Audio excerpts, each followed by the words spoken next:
বর্তমানে আমরা কাঁঠালের চেয়ে কাঁঠালের বিচিটা অনেক বেশি লাইক করি। আর এই কাঁঠালের বিচি দিয়ে আমরা ভেজে খাই বা ভর্তা খাই বা তরকারি দিয়ে খাই, অনেক মজার মজার আইটেম কিন্তু তৈরি করা যায়। তো আজকে আমি আপনাদের সাথে শেয়ার করব কাঁঠালের বিচি দিয়ে একেবারে বাটাবাটি ছাড়া খুব সুন্দর একটা ভর্তা।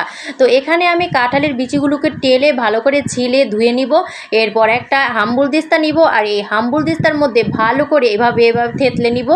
থেতলে নিলেই কিন্তু অনেকটা হয়ে যাবে, আপনার পাটা পুতা লাগবে না, এত বাটাবাটি ঘাটাঘাটি করা লাগবে না, খুব সহজেই কিন্তু ভর্তাটা তৈরি হয়ে যাবে। এখন দিয়ে দিব পেঁয়াজ, কাঁচা পেঁয়াজ কুচি, আর দিয়ে দিব হচ্ছে টালা মরিচ।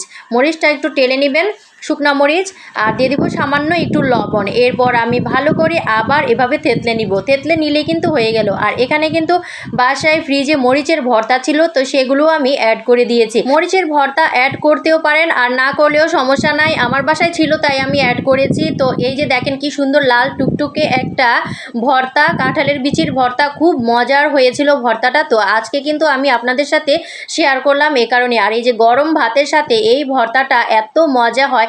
আর কাঁঠালের বিচির ভর্তা কিন্তু এভাবে যদি ঝরা ঝরা থাকে তাহলে কিন্তু খুব ভালো লাগে। ঝরঝরে ভর্তাটা আমার কাছে অনেক ভালো লাগে, একেবারে আঠালো ভর্তার চেয়ে এটা কিন্তু অনেক বেশি সুস্বাদু। তো অবশ্যই বাসায় বানিয়ে খেয়ে দেখবেন, খুব মজার এই ভর্তা। আল্লাহ হাফেজ।